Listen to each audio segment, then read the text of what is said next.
नमस्कार विद्यार्थियों, आप सभी का स्वागत है हमारे YouTube चैनल बिहार एसएस लोकर्स एकेडमी पर।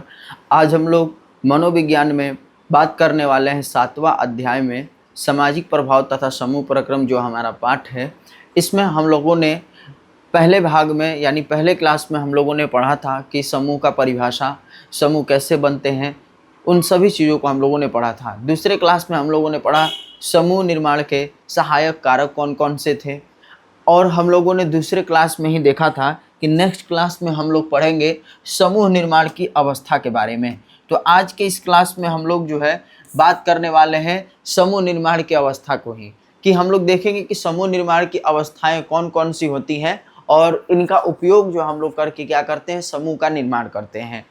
आगे देखते हैं क्या बताया जा रहा है। कहा जा रहा है कि समूह का निर्माण कैसे होता है। इस संबंध में टकमैन नाम करके जो मनोवैज्ञानिक थे उन्होंने अध्ययन किया था और उनका कहना है कि समूह का निर्माण को निम्नलिखित 5 अवस्थाओं में जो है ना इसको गुजारा जाता है। 5 तरह की अवस्थाओं से ये गुजरता है और फिर उसके बाद क्या होता है कि समूह का निर्माण होता है। लेकिन यहाँ पर आप देखिएगा कि 5 बताया गया है, लेकिन अगर आप पढ़िएगा अवस्थाओं को तो 4 ही अवस्थाओं का जिक्र यहाँ पर किया गया है। 5 लिखा है लेकिन 4 ही अवस्थाओं का जिक्र किया गया है। देखिएगा आप लोग पहला नंबर आपका क्या है, आकृतिकरण की अवस्था है। आकृतिकरण की अवस्था कहने का मतलब ये हुआ कि अगर हमारा जो समूह होता है तो उसमें जो भी सदस्य होते हैं, ठीक, उन सभी सदस्यों का क्या होता है कि समान लक्ष्य होता है और वो एक दूसरे के साथ मिलजुल करके क्या करते हैं, अपने लक्ष्य की पूर्ति करते हैं और समूह का निर्माण करते हैं। यानी आकृतिकरण की अवस्था जो हो गया, ये समूह निर्माण की पहली अवस्था है, ये पहला अवस्था है, ठीक। और इस अवस्था में जितने भी लोग होंगे एक समूह का निर्माण करेंगे तो उनका सभी का क्या होगा, लक्ष्य एक होता है, उद्देश्य एक होता है और उसकी पूर्ति के लिए वो लोग क्या करते हैं, इस समूह से जुड़ते हैं। दूसरा जो आकृतिकरण की अवस्था के बाद विप्लवन या झंझावत की अवस्था है। विप्लवन या झंझावत मतलब होता है मतभेद, आपस में झंझट। कहा जा रहा है यहाँ पर कि कभी ऐसा होता है कि समूह के सदस्य के बीच किसी बात पर मतभेद हो जाता है, ठीक ना, किसी बात पर ये जो बहस करने लगते हैं, आपस में झंझट करने लगते हैं और उनमें द्वंद्व चलता है कि समान एवं व्यक्तिगत लक्ष्यों की प्राप्ति कैसे हो, कार्य के निष्पादन के संबंध में एक समान दृष्टिकोण बने और समूह का नियंत्रण कैसे हो जिससे समान लक्ष्य की प्राप्ति में कोई बाधा उत्पन्न नहीं हो। इसी संबंध में जो है विचार विमर्श होता रहता है। तो इसी को जो है क्या कहा जाता है, विप्लवन या झंझावत की अवस्था कहते हैं। यानी अगर कोई समूह बन गया, समूह का निर्माण हो गया, तो समूह निर्माण के बाद जो है अगर व्यक्ति जो है समूह का निर्माण किया तो सबका लक्ष्य एक जैसा है, तब वो समूह का क्या करते हैं, निर्माण करते हैं मिलजुल करके अपने उद्देश्य की या लक्ष्य की प्राप्ति के लिए। और फिर दूसरा अवस्था में ये कहा कि कभी कभार जो है ऐसा देखा जाता है कि इन सदस्यों में क्या होता है, आपस में मतभेद होने लगता है अलग अलग चीजों को लेकर के। जैसे कहा जा रहा है व्यक्तिगत लक्ष्य की प्राप्ति के लिए, सामान्य लक्ष्य की प्राप्ति के लिए, ठीक ना, या फिर कार्य निष्पादन के लिए, इन सभी चीजों को लेकर के आपस में क्या होता है, मतभेद होता है। तो ये दूसरा अवस्था होता है, ठीक।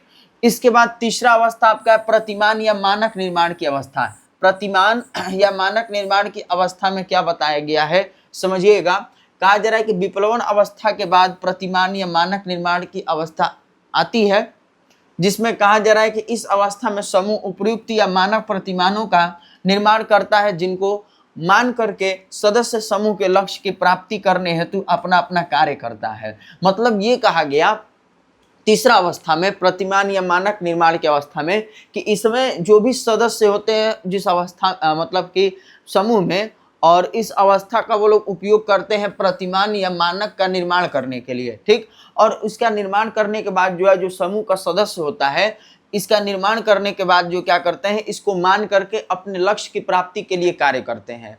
तो पहला आपका क्या था, पहला आपका था कि हम किसी समूह का सदस्य बनेंगे, हमारा लक्ष्य एक होगा तब। फिर हमारे बीच आपस में क्या हो जाएगा, झंझावट। विप्लवन की अवस्था में देखा गया कि आपस में हम लोग मतभेद करेंगे, किसी भी चीज़ पर विचार विमर्श करेंगे। और फिर तीसरा अवस्था में कहा गया कि हम समूह में जुड़े हैं, तो तीसरा अवस्था में कह रहा है कि हम प्रतिमान या मानक का निर्माण करते हैं और इसके बाद फिर हम क्या करते हैं, निर्माण करने के बाद अपने लक्ष्य की प्राप्ति हेतु जो ना अपने अपने तरह का काम को हम लोग करते हैं ताकि हमारा लक्ष्य की क्या हो जाए, प्राप्ति हो जाए। अब लक्ष्य कैसा होगा, जैसे आप ही लोग का है कि 12th क्लास में अच्छे अंक लाना, अच्छे अंक से जो पास होना। तो आप भी क्या किए, एक समूह का निर्माण किए हैं। आपके यहाँ भी सभी लोग जो है मिलजुल करके ऑफलाइन में पढ़ रहे होंगे स्टूडेंट सभी लोग, लेकिन वहीं अगर आप पास कर जाइएगा 12th को, तब आपका वो समूह क्या हो जाएगा, भंग हो जाएगा। वो समूह क्या हो जाएगा, खत्म हो जाएगा। आप 12th के जितने भी विद्यार्थी होंगे, आपके सहपाठी होंगे, क्या साथ में बैठ करके पढ़ाई करेंगे? नहीं करेंगे। कोई 12th के बाद कहीं और अपना एडमिशन करा लेगा, कहीं किसी और राज्य में चला जाएगा, कहीं किसी बढ़िया यूनिवर्सिटी में एडमिशन करा लेगा ग्रेजुएशन के लिए। तो अब वो क्या करेगा, वो अपना अलग लक्ष्य देखेगा और अलग लक्ष्य के अनुसार क्या करेगा, समूह का निर्माण करेगा। वैसे ही आप भी, तो आपका ये समूह क्या हो जाएगा, फिर समाप्त हो जाएगा। तो वही चौथा अवस्था है समापन की अवस्था। समापन की अवस्था कब होगा, जब आप अपने लक्ष्य की प्राप्ति कर लेंगे, जब आप जिस समूह के सदस्य हैं वो अपने लक्ष्य की प्राप्ति कर लेंगे, तब क्या होता है, वो समाप्त हो जाता है। जैसे कहा जा रहा है यहाँ पर कि यह समूह निर्माण की अंतिम अवस्था है। जब समूह का कार्य पूरा हो जाता है तो समूह को क्या किया जाता है, भंग कर दिया जाता है, यानी समाप्त कर दिया जाता है। और यहाँ पर ध्यान देने लायक बात यह है कि यह आवश्यक नहीं है कि समूह उपयुक्त सभी अवस्थाओं से गुजर जाएगा। मतलब ये भी कहा जा रहा है कि ऊपर जितने भी हम लोगों ने अवस्थाओं को पढ़ा, ऐसा नहीं है कि जो समूह के सदस्य होंगे या जो हमको समूह बनाना है वो सभी इन अवस्थाओं से गुजरेंगे। हो सकता है कोई 1-2 अवस्थाओं से गुजरे, कोई सभी अवस्थाओं से गुजरे, लेकिन आगे पीछे होकर के गुजरे।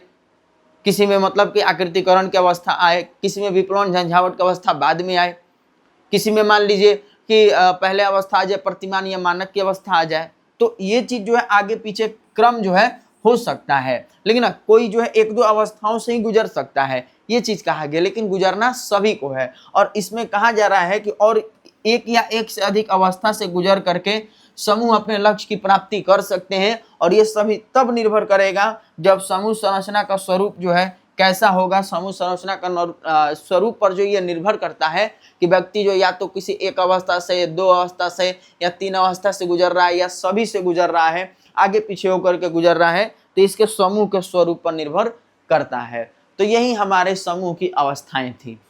4 अवस्थाएं थी जिसको हम लोगों ने देखा। 5 कहा गया था लेकिन 4 अवस्था है मुख्य रूप से, याद रखिएगा। अगला है समूह संरचना के 4 मुख्य घटक। अगला आपका समूह संरचना के 4 मुख्य घटक हैं, ठीक ना, जिसमें आपका कहा जा रहा है कि समूह संरचना के निम्नलिखित 4 मुख्य घटक हैं।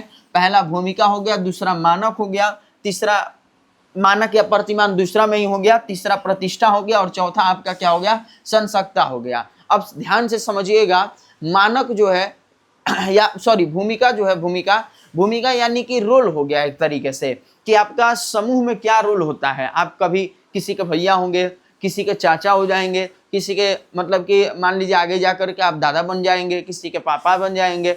मतलब कि हमारा क्या होता है कि समाज में कोई ना कोई क्या होता है, एक भूमिका होता है। या फिर हम कहीं अरे कामकाज कर रहे हैं, नौकरी कर रहे हैं, तो अपन कर्मचारी के रूप में नौकरी कर रहे हैं, तो हम भी उस समूह के क्या है, सदस्य है, लेकिन क्या है, कर्मचारी है। तो हमारा क्या एक भूमिका है उसमें, ठीक। और भूमिका का जो है हम क्या करते हैं, निर्वहन करते रहते हैं अच्छे से।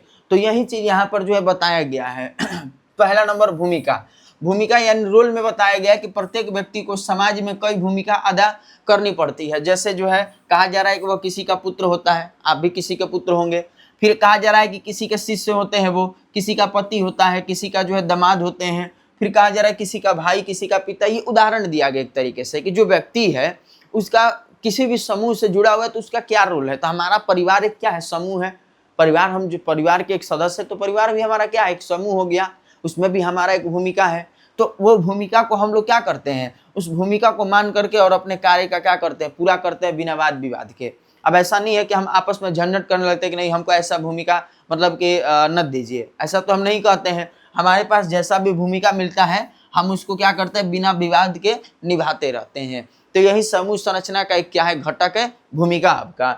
दूसरा जो आपका है, इसके बाद क्या कह रहा है, इसमें कुछ और बातें हैं। जैसे कह रहा है कि उन्हें प्रत्याशाएं रहती है कि अपनी भूमिकाओं को निभाने के संबंध में जिन लोगों के साथ उसका संपर्क होता है वे उसका आदर एवं सम्मान करें और उनकी बातों को सुने समझे और उसके आदेशों का जो है पालन करे। यानी जो भी भूमिका जिस भी इंसान को मिलती है जिस समूह में, तो वो क्या करता है कि अपने से बड़े लोगों का या फिर जो उस समूह के सदस्य हैं उनका वो आदर सम्मान करे, उनके आदेशों का पालन करते हैं।